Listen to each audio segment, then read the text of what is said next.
Hi అండి, నేను మీ Deepthi. Welcome to honey time.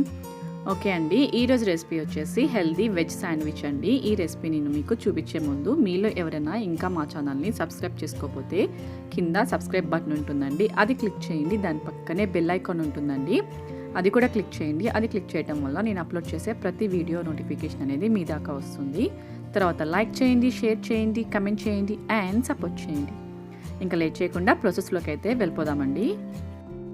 మొదటగా స్టవ్ వెలిగించుకొని ప్యాన్ పెట్టుకొని అందులోకి 1 నుంచి 2 టేబుల్ స్పూన్స్ దాకా నెయ్యి వేసుకొని మనము బ్రెడ్ పీసెస్ని గోల్డెన్ బ్రౌన్ కలర్ వచ్చేదాకా వేయించుకోవాలి.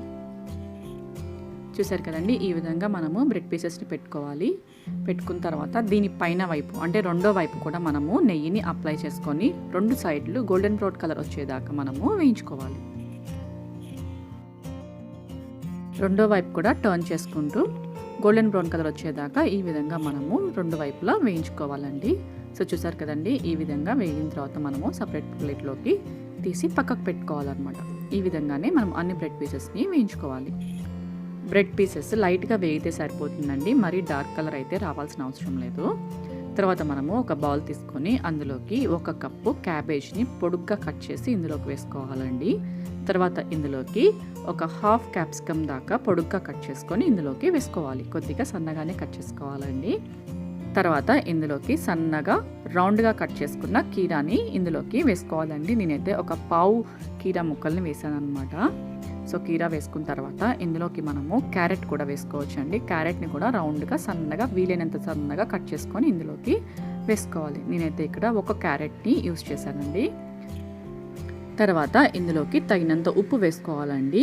మనము కారం కొద్దిగా కావాలనుకుంటే ఇందులోకి చిల్లీ ఫ్లేక్స్ కూడా వేసుకోవచ్చు. నేనైతే వేయడం లేదండి, కావాలంటే చిల్లీ ఫ్లేక్స్ కూడా వేసుకొని మొత్తం అంతా కలిసేటట్టు ఒకసారి బాగా కలుపుకోవాలి.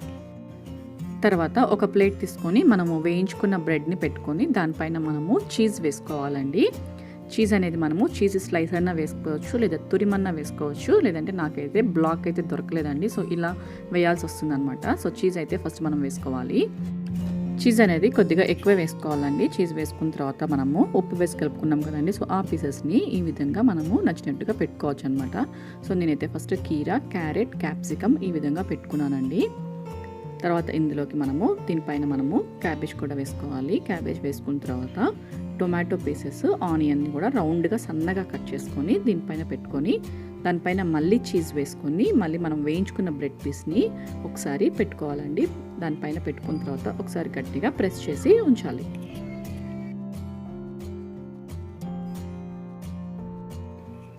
ఇప్పుడు చెప్పినట్టుగానే మిగిలిన బ్రెడ్స్ కూడా మనము స్టఫింగ్ చేసి పక్కకు పెట్టుకోవాలండి. లాస్ట్ పీస్ పెట్టుకున్న తర్వాత మనము ఒకసారి ప్రెస్ చేయడం మాత్రం మర్చిపోకండి.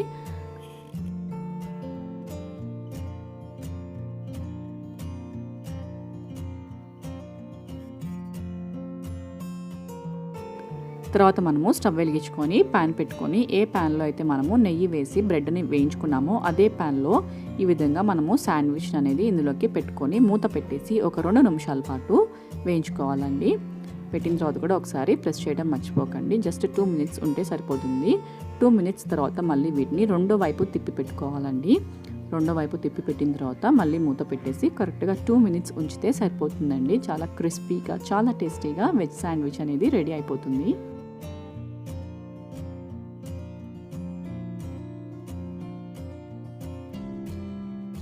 చూసారు కదండి, వెజ్ శాండ్విచ్ ఎలా చేసుకోవాలనేసి చాలా ఈజీగా చేసేసుకోవచ్చు కదా.